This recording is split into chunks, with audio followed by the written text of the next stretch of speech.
Assalamualaikum warahmatullahi wabarakatuh. Nama saya Nanda Pertama Permasila, dan pada kesempatan kali ini saya akan menjelaskan mengenai tata cara pengukuran dan pengujian kayu bulat. Langkah pertama dalam pengukuran dan pengujian kayu adalah mengukur dimensi kayu. Seperti yang dapat dilihat pada diagram ini, akan saya jelaskan bagaimana cara mengukur dimensi kayu. Pertama, yang diukur adalah diameter kayu di bagian bontos pangkal dan bontos ujung. Pertama-tama dilakukan pengukuran terhadap pertama dibuat titik tengah dari setiap bontos kayu. Nah, di sini dilihat ini B dan B. Setelah itu diukur jarak terpendek dan terpanjang melewati dari titik tengah setiap masing-masing bontos. Nah, seperti dilihat di sini pada bontos pangkal diukur B3-nya yaitu diameter terpendek, lalu diukur B4-nya yaitu diameter terpanjang, dan untuk di bontos ujung diukur B1 yaitu diameter terpendek, jarak terpendek, dan B2 jarak terpanjang. Nah, setelah didapatkan, dilanjutkan dengan menghitung diameter bontos pangkal dan bontos ujung masing-masing kayu. Untuk bontos pangkal dilakukan dengan cara merata-ratakan nilai jarak yang didapat dari pengukuran sebelumnya, yaitu jarak terpendek dan jarak terpanjang. Misalkan B3, rumusnya D3 ditambah D4 sama dengan dibagi 2. Nah, akan didapatkan diameter untuk bontos pangkal, dan juga pada bontos ujung diameter 1 ditambah diameter 2 dibagi 2 akan didapatkan panjang diameter bontos ujung. Apabila hasil diameter yang dapat bernilai desimal, maka dibulatkan ke bawah.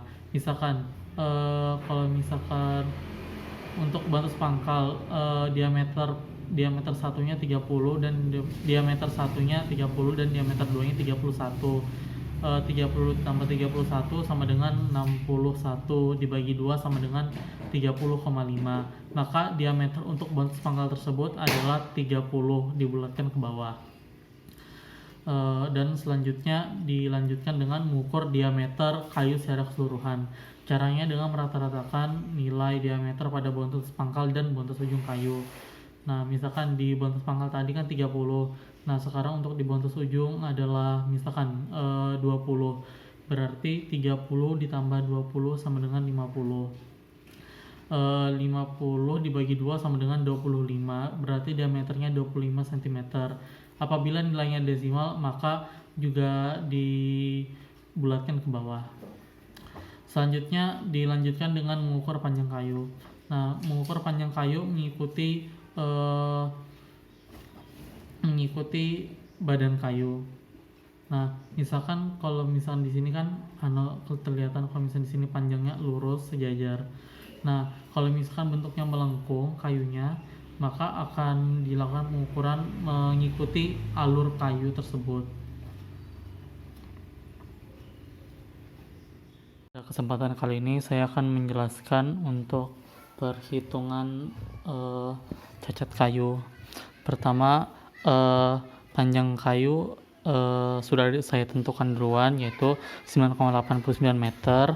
Tapi karena panjang kayu dibulatkan dengan kelipatan 10 cm ke bawah, jadi yang awalnya 9,89 meter ini berubah menjadi 9,80 meter. Lalu diameter kayunya 68 cm dengan diameter 1, diameter 2-nya 76 dan 82, dan diameter 3 dan 4-nya 55 dan 58. Tidak saya cantumkan karena saya lupa. Pertama, volume kotor. Rumus volume kotor ada 0,7854 dikali diameter kuadrat dikali panjang dibagi 10.000. 0,7854 ini adalah pi dikali 1/4. Lalu dibagi 10.000 ini konversi satuan, karena panjang yang digunakan saat ini menggunakan meter dan bukan sentimeter. Jadi 0,7854 dikali 68 kuadrat, yaitu dari diameter kayu, dikali 9,8 meter dibagi 10.000 sama dengan 3,5590, dan dibulatkan lagi menjadi 3,56 meter kubik. Kedua yaitu cacat bentuk. Untuk cacat bentuk, pertama akan kita mulai dengan kesilindrisan. Kesilindrisan rumusnya adalah diameter pangkal dikurang diameter ujung dibagi panjang kayu dikali 100%, sama dengan 79 dikurang 57 dibagi 980 dikali 100%, sama dengan 2,2%.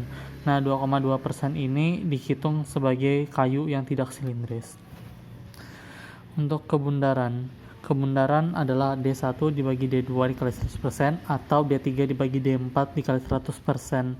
Lalu kemudian dicari yang mana yang persentasenya paling sedikit. Nah, karena untuk bonus pangkal sama dengan 76/82 dikali 100% sama dengan 92,68%, yaitu di bawah kebundaran bonus ujung yang bernilai 93,22%. Untuk bonus pangkal kesilindrisan dinilai 92,68%, dihitung bundar dikarenakan masih di atas 90%.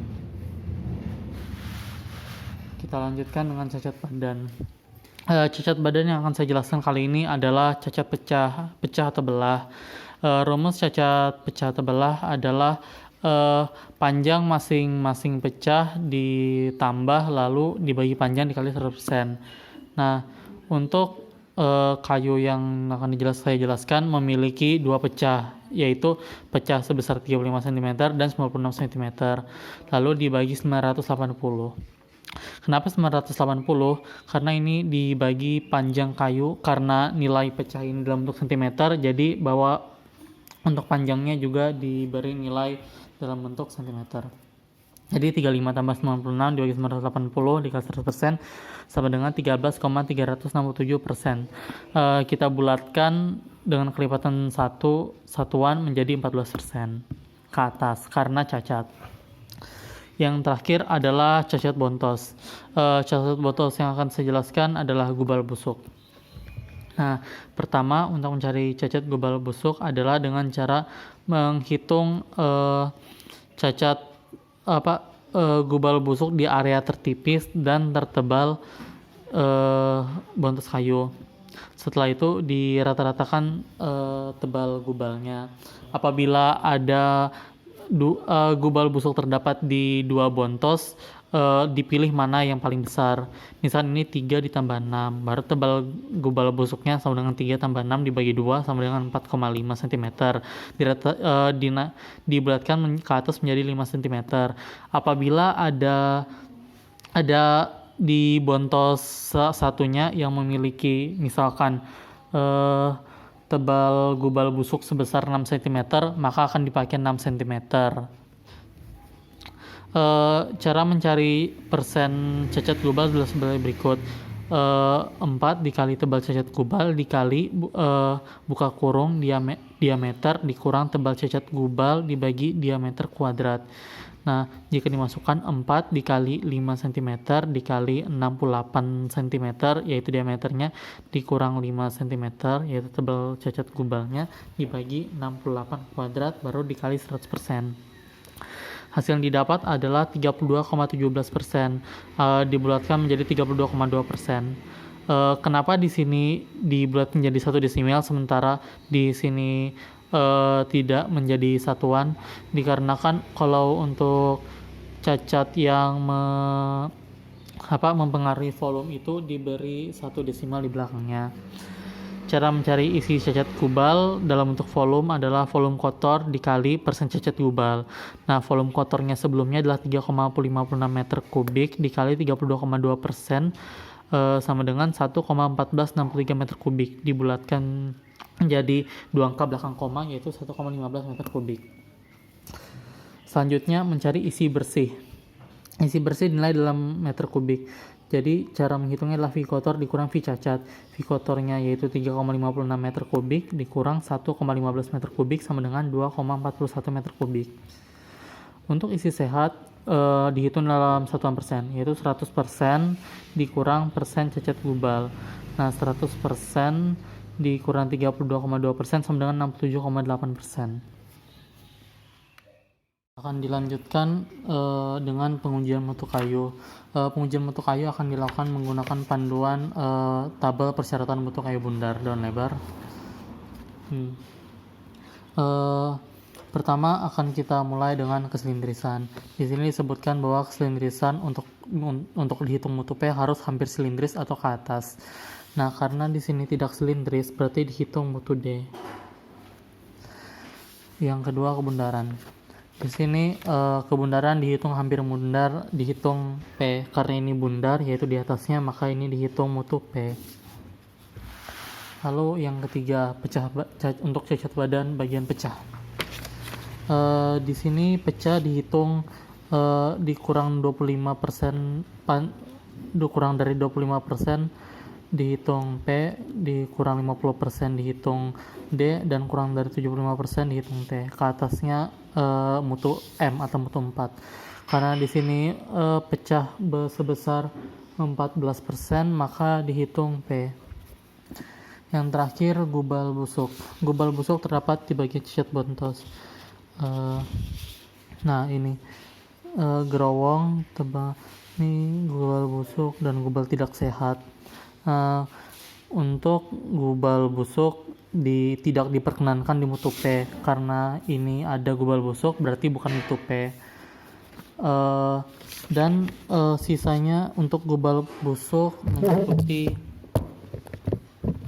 mengikuti isi sehat kayu. Berarti di sini karena isi sehat kayu 67,8 dan di sini lebih dari 60%, 67,8, berarti mutu gubal busuk adalah D, dan untuk isi sehat juga D, karena di bawah 8